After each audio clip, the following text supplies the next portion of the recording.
उसे आवाज सुनाई देगी जो एक्चुअल में एग्जिस्ट नहीं करती आवाज, जो आवाज आसपास नहीं है वो भी उसे सुनाई देगी। बीपिंग साउंड सुनाई देगा, बीपिंग साउंड सुनाई देगा, या हो सकता है ऐसे किसी इंसान की आवाज उसे सुनाई दे जो उसके आसपास ही नहीं है। ठीक है। फिर है उसका कंफ्यूजन और मेमोरी लॉस। उसको कंफ्यूजन क्रिएट रहेगा उसके माइंड में। ठीक है। मेमोरी लॉस भी हो सकता है, वो चीजें भूल सकता है जो जस्ट अभी अभी करा है उसने, वो चीज को भी भूल जाएगा। सपोज करो उसने दूध पिया और वो भूल गया मैंने दूध पिया है। ठीक है, इस तरह कुछ भी हो सकता है। फिर है सडन फियर और पैनिक। डर डर रहेगा, उसे नहीं पता वो किस वजह से डर रहा है, जो चीज एक्चुअल में नहीं है वो उस चीज से भी डर रहा है, पैनिक क्रिएट करेगा वो। ठीक है, ये इसके सिम्टम्स है। और एक बात, सीजर्स क्या होते हैं? सीजर्स कुछ सेकंड से कुछ मिनटों तक भी हो सकते हैं, मतलब 8-10 सेकंड से 2 मिनट तक यूजुअली जो है सीजर होते हैं, बट इससे कुछ ऊपर नीचे भी हो सकता है। ठीक है। अब बात आती है ड्रग्स यूज्ड इन एपिलेप्सी। अब इसके बारे में हमें पढ़ना है। इस एंटी एपिलेप्टिक जो ड्रग है इसकी क्लासिफिकेशन हमें पढ़नी है और उसका मैकेनिज्म ऑफ एक्शन हमें पढ़ना है। ठीक है डस्टर, तो भाई क्लासिफिकेशन देख लो एंटी एपिलेप्टिक ड्रग्स की। एंटी एपिलेप्टिक ड्रग कौन सी है? जो एपिलेप्सी को ट्रीटमेंट में यूज होती है, एपिलेप्सी कम करने में यूज होती है, एपिलेप्सी को ट्रीट करने के लिए यूज होती है। तो इस पे जाने से पहले पहले हम एक सिंपल सा फंडा समझेंगे। जो ये 4 क्लासिफिकेशन है, ये 4 टाइप की जो ड्रग्स है, सबका मेन ऑब्जेक्टिव, मेन गोल क्या है? एपिलेप्सी को ठीक करना। और एपिलेप्सी में हमारा क्या हो रखा है? एक्साइटेटरी सिग्नल्स जो है हमारे वो बढ़े हुए हैं और इनहिबिटरी सिग्नल्स जो है वो हमारे कम हो रखे हैं।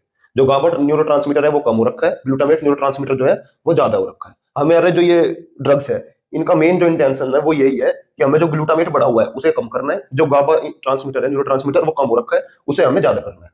एक्साइटेटरी एक्टिविटीज बढ़ी हुई है उसको कम करना है, इनहिबिटरी एक्टिविटीज कम हो रखी है वो हमें बढ़ानी है। ठीक है, इससे तुम्हें समझने में आसानी रहेगी।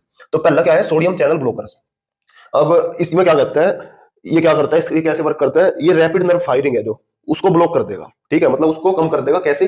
सोडियम चैनल को ये ब्लॉक कर देगा, तो जिस वजह से क्या है, जो नर्व फायरिंग है वो कम हो जाएगी या रुक जाएगी। ठीक है, अब नर्व फायरिंग नहीं होगी तो सिग्नल्स पास नहीं होंगे, जिस वजह से एक्साइटमेंट कम हो जाएगी। ठीक है, क्योंकि नर्व फायरिंग जो होती है उसी से तो इलेक्ट्रिकल सिग्नल है, जो हमारे न्यूरोलॉजिकल सिग्नल्स है वो ट्रांसमिट होते हैं, वो कम हो जाएंगे तो एक्साइटेटरी एक्टिविटी कम हो जाएगी। ठीक है, इसके एग्जांपल है हमारे फेनिटोइन, कार्बामिजापाइन, लिमोट्रिजीन, वेल्पोरेट। ठीक है, नेक्स्ट है हमारा गाबा इनहेंसर। ठीक है, हमारा जो है एपिलेप्सी में क्या है, तुमने देखा था गाबा डिक्रीज हो रखा था। गाबा क्या है? कामिंग न्यूरोट्रांसमीटर है, ये हमारा डिक्रीज हो रखा था। ठीक है, तो हमारी जो मेडिसिन है वो क्या करेगी? गाबा को इंक्रीज करेगी, हमें गाबा को इंक्रीज करना है।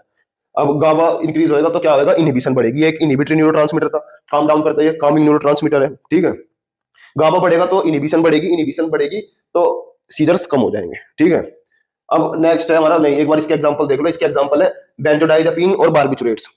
अब नेक्स्ट है glutamate inhibitor.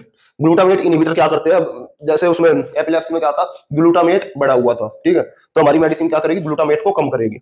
Block glutamate, glutamate को ब्लॉक कर दे। ग्लूटामेट हमारा क्या है? एक्साइटेटरी न्यूरोट्रांसमीटर है, ये एक्साइटमेंट इंक्रीज करता है। और हमें क्या करना है? हमें एक्साइटमेंट डिक्रीज कर दिया, तो इस वजह से हम क्या करेंगे? जो ये न्यूरोट्रांसमीटर है ग्लूटामेट नाम का, हम इसको ब्लॉक करते हैं।